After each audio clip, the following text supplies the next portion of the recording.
Hey everyone, today I'm going to show off Uzuri, and specifically I'm going to go through 3 different lists that I made and tested, and then I'm going to show what the overall thought process was trying out 3 different lists, and then I'm going to finally show what in my opinion is the one that feels the most consistent, feels like it has the most flexibility to be experimented with and then taken a step further. So we're going to start with probably the first inclination people had when she was spoiled, which is that she has an ability that lets her swap a stealth card, ideally for a better card that your opponent can't see coming. So we tried basically what I would call like a casino list.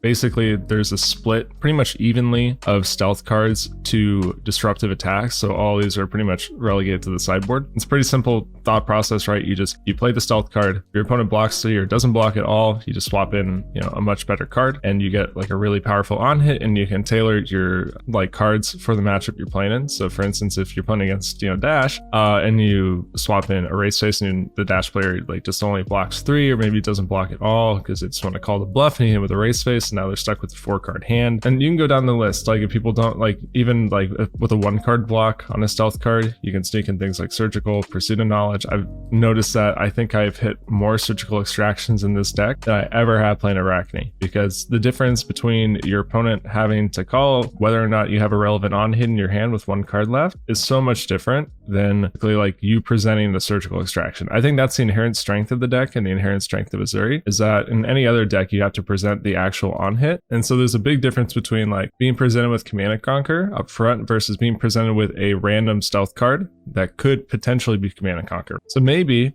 if Uzuri comes in with a stealth card, you may actually want to gamble on it being CNC, because maybe like that's an exchange you're willing to take. But then like what happens if she flips in Humble or Surgical Extraction, Shakedown, etc., right?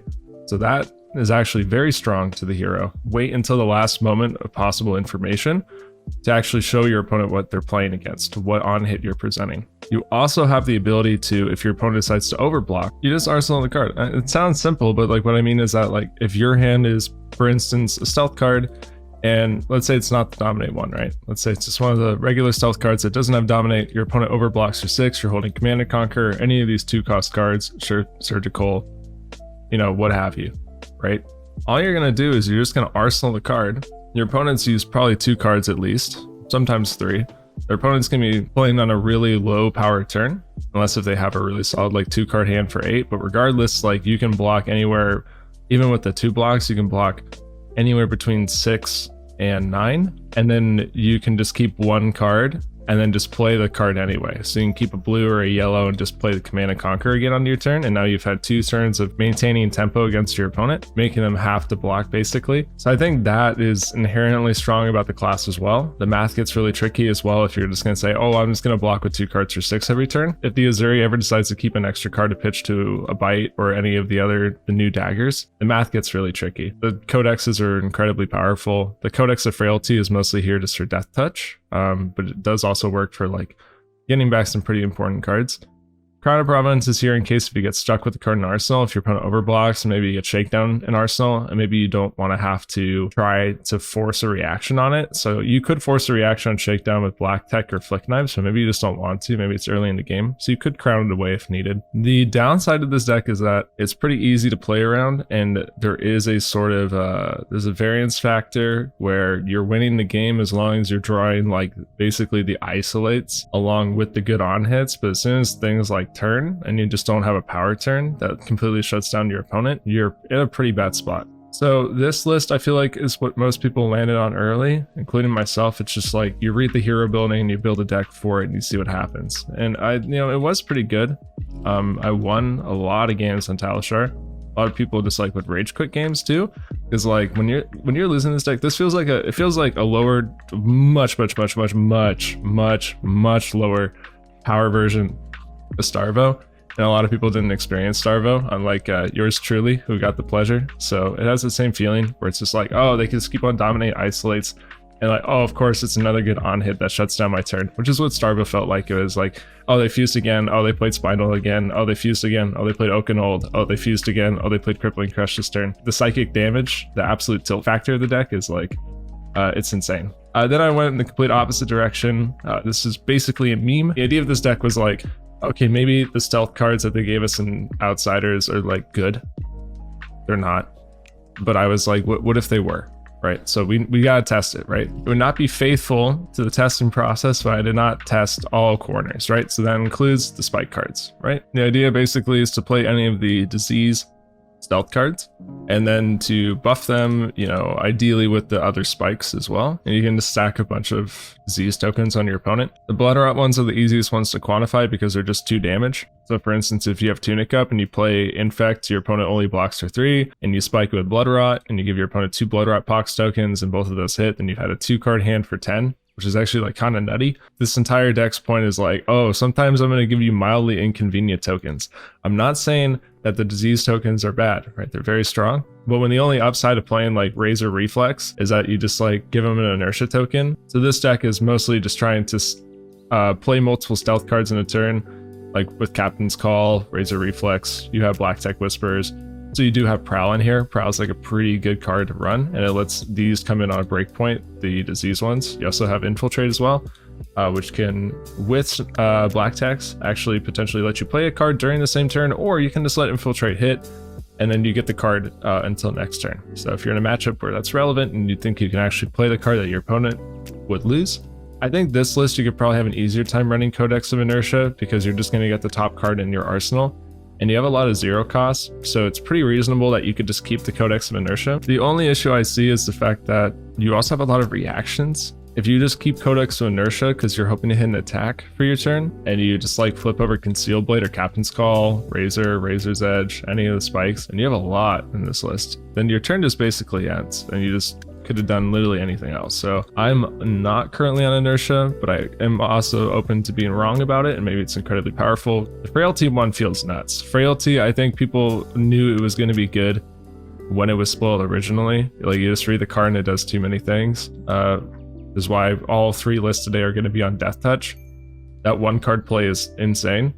Just getting with Tunic up, just playing Codex, getting Death Touch, sending Death Touch, getting a new card to Arsenal.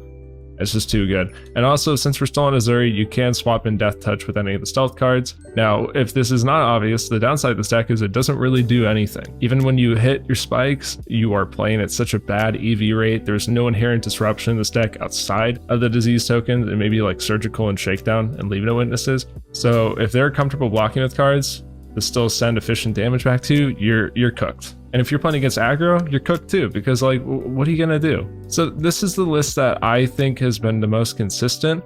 This is the list that I think probably has the most room for growth and experimentation. If Uzuri is ever to like do well at an event, I would not be shocked, and I would probably be willing to bet it might be something closer in line to this.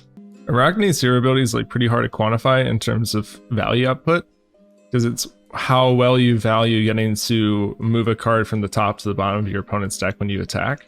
Obviously, it has very strong use cases, specifically for bottoming threats in your opponent's deck or deciding to leave them on top for the sake of removal, if you can actually banish them and remove a threat from your opponent's deck. Getting to push them into second cycle much faster is also very strong.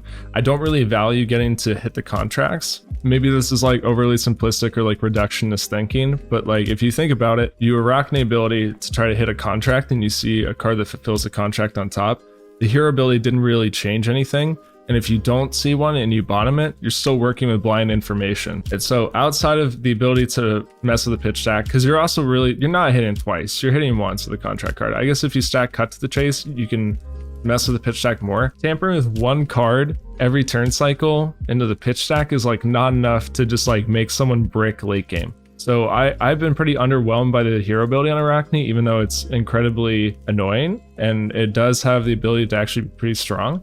If you think about it from like a theory standpoint, I haven't been convinced. So the thing with Uzuri is that she essentially has built-in Dominate and has a sort of evasive ability of getting in threats, but specifically with Dominate with Isolate, right? Now I understand if they have a D-React in hand, they can D-React as well as blocking with a card. That would have to be a deck that's on D-Reacts, and they would have to have access to them late game, right? So just on that alone, I think that Uzuri already has, in my opinion, a more useful hero ability than Arachne. So I ended up just making a contract list, essentially. And this is still like very heavy mid-range. The only difference I think is the Arachne lists have opted for harder fatigue because of I guess, the inherent lack of strength in any of the hero ability or card pool, we have better cards. So instead of Gandalf's Fighting Spirit, you can run Shakedown. And instead of Sigil, you can run Isolate, right? And actually dominate threats late game. Uzuri can just close games out only running Isolate, and just like late game getting to like just dominate back to back to back. You know, you dominate, Annihilate the Arm for 5, Command and Conquer for 6, Death Touch for 6, give the token, Shakedown, dominate, deal 3, and banish a card from your opponent. If you really want to, you know, you have all these cards, right? Which also means early game and mid game, if you're running 9 Isolate, and this is the only thing I've been off and on about, is whether or not to run 6 or 9. So that's my current issue with the list, is I don't know if I want to run the yellows, or if the yellows should be another threat in the deck. But having the yellows really lets you get early game tempo plays as well. You're just going to be blocking 9, right? Sending a contract every turn. Every once in a while, you get a Codex of Frailty play, which is really sick. You can stack Eradicate with things like Razor and Cut to the Chase. You have solid Death Touch plays. You can just Arsenal and play off a Tunic. You are like the boring math deck of the game, and it's a lot less exciting to play than these two. This list is very fun to play. This list is arguably not very fun to play for me personally, but I think that it feels the most consistent. I think it's the strongest because you're able to block 9 and send this, right? Send these 0 for 4s. You can generate so much silver, especially if you're dominating the contract cards as well, especially these 0 for 4s as well. It's too hard for your opponent to deal with unless if they're on D-Reacts, right? And then that gives your deck more leverage in the late game to start dominating out threats if your opponent burns D-Reacts early. Sideboard slots are pretty standard. I'm just running Sync and Fate because I think in a list like this, you're going to care more about the overall value of turn cycles, especially including defending cards. So I'm just including them here for the sake of that. Vambrance is here as some kind of Hail Mary against Oldhim. I have no idea if it's enough to do anything. I have to test it more. And then I haven't really talked much about Flick Knives. Flick Knives is actually a pretty good card. I think a lot of people should be on it. The ability just to throw Scalpel in response to a D-React really works. Talishar is bugged. It does not remove the defending values of cards on the chain, so don't evaluate it based on that. It's the next time they defend with the card, so it doesn't retroactively work on things that they've just blocked with. But it's very good to close out games.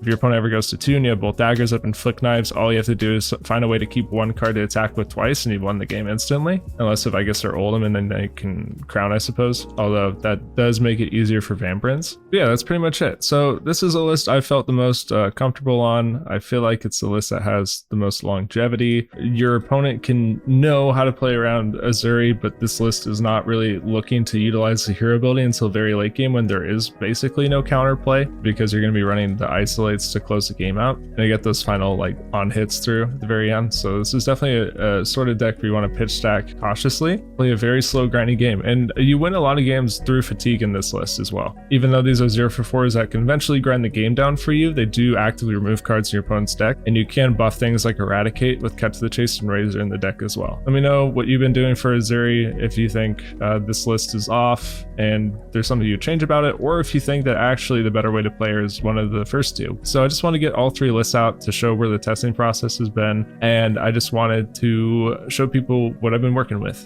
So until next time, thank you for watching.